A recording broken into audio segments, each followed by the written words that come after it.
You, John Fitzgerald Kennedy, do solemnly swear I, John Fitzgerald Kennedy, do solemnly swear that you will faithfully execute the office of President of the United States that I will faithfully execute the office of President of the United States and will, to the best of your ability, and will, to the best of my ability, preserve, protect, and defend the Constitution of the United States. preserve, protect, and defend the Constitution of the United States. So help you God.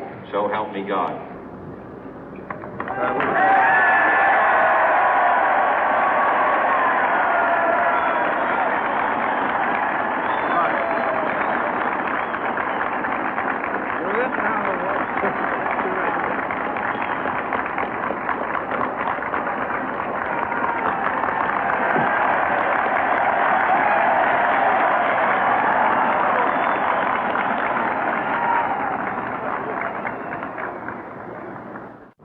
Vice President Johnson, Mr. Speaker, Mr. Chief Justice, President Eisenhower, Vice President Nixon, President Truman, Reverend clergy, fellow citizens. We observe today not a victory of party, but a celebration of freedom, symbolizing an end as well as a beginning, signifying renewal as well as change. For I have sworn before you and Almighty God the same solemn oath our forebears prescribed nearly a century and 3/4 ago. The world is very different now, for man holds in his mortal hands the power to abolish all forms of human poverty and all forms of human life. And yet the same revolutionary beliefs for which our forebears fought are still at issue around the globe. The belief that the rights of man come not from the generosity of the state, but from the hand of God. We dare not forget today that we are the heirs of that first revolution. Let the word go forth from this time and place to friend and foe alike that the torch has been passed to a new generation of Americans born in this century, tempered by war, disciplined by a hard and bitter peace, proud of our ancient heritage, and unwilling to witness or permit the slow undoing of those human rights to which this nation has always been committed and to which we are committed today at home and around the world.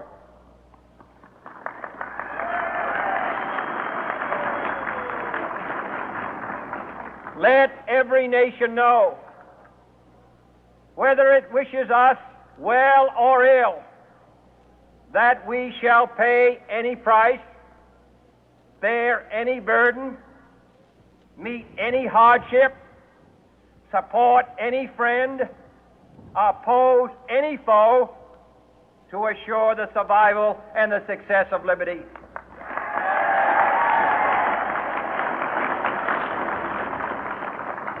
This much we pledge and more.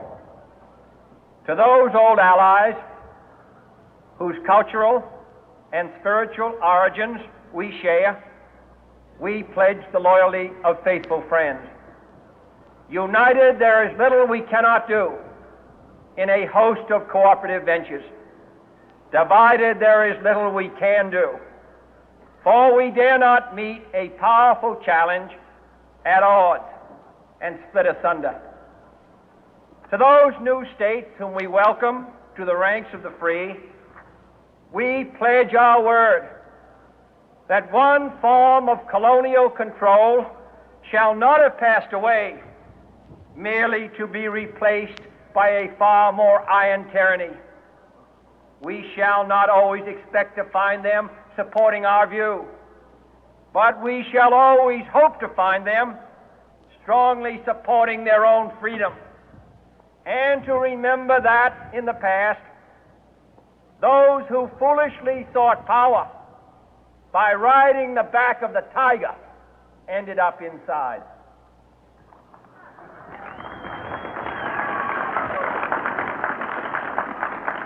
To those people in the huts and villages of half the globe struggling to break the bonds of mass misery, we pledge our best efforts to help them help themselves for whatever period is required, not because the communists may be doing it, not because we seek their votes, but because it is right.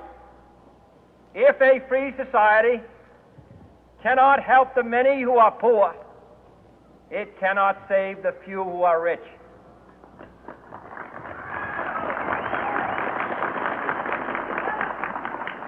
To our sister republics south of our border, we offer a special pledge to convert our good words into good deeds, in a new alliance for progress, to assist free men and free governments in casting off the chains of poverty. But this peaceful revolution of hope cannot become the prey of hostile powers. Let all our neighbors know that we shall join with them to oppose aggression or subversion anywhere in the Americas. And let every other power know that this hemisphere intends to remain the master of its own house.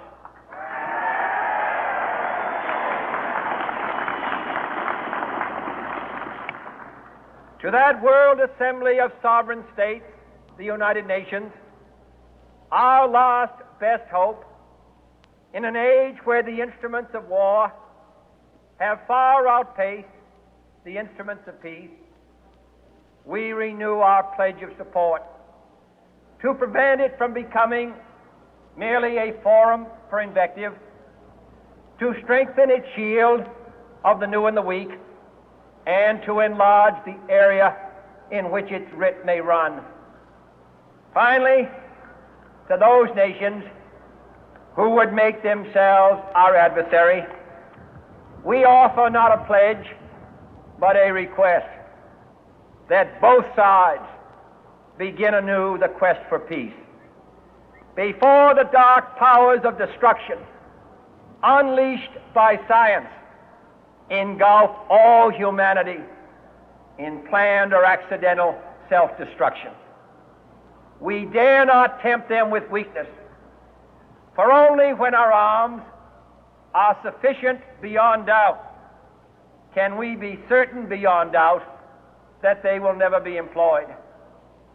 But neither can two great and powerful groups of nations take comfort from our present course, both sides overburdened by the cost of modern weapons, both rightly alarmed by the steady spread of the deadly atom, yet both racing to alter that uncertain balance of terror that stays the hand of mankind's final war.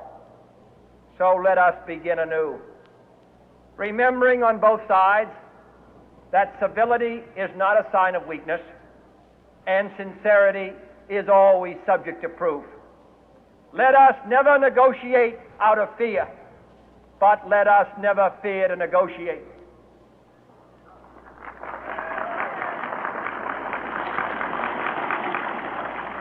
Let both sides explore what problems unite us, instead of belaboring those problems which divide us.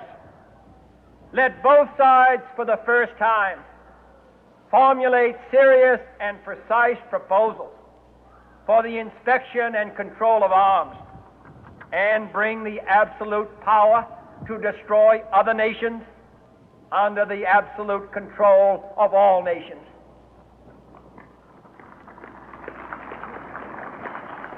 Let both sides seek to invoke the wonders of science instead of its terrors. Together, let us explore the stars, conquer the deserts, eradicate disease, tap the ocean depth, and encourage the arts and commerce.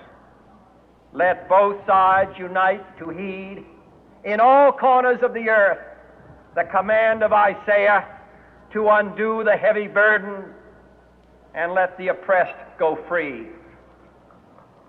And if a beachhead of cooperation may push back the jungle of suspicion, let both sides join in creating a new endeavor, not a new balance of power, but a new world of law, where the strong are just and the weak secure and the peace preserved.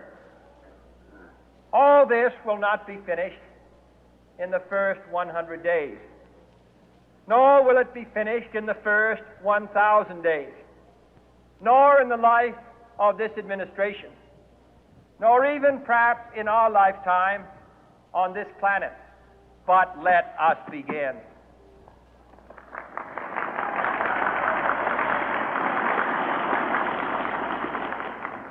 In your hands, my fellow citizens, more than mine, will rest the final success or failure of our course.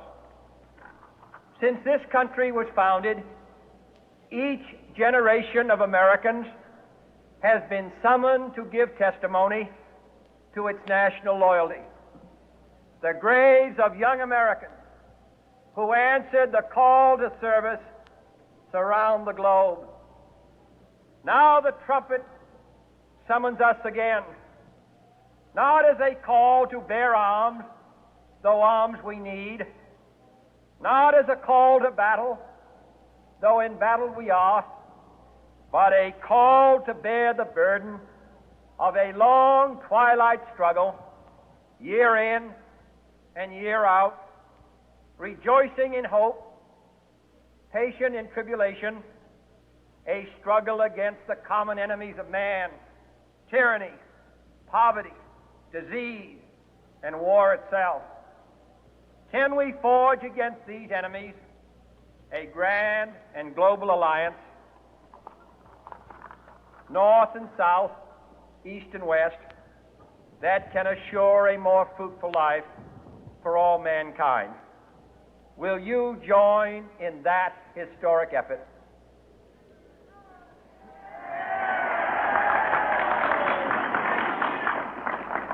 In the long history of the world, only a few generations have been granted the role of defending freedom in its hour of maximum danger. I do not shrink from this responsibility. I welcome it.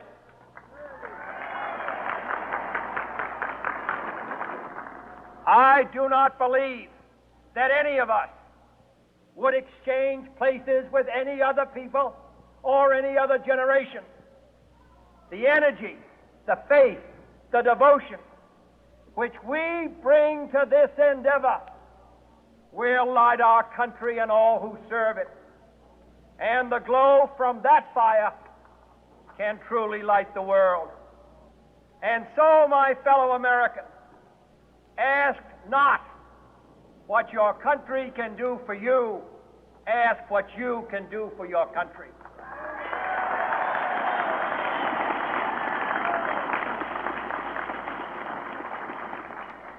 My fellow citizens of the world, ask not what America will do for you, but what together we can do for the freedom of man.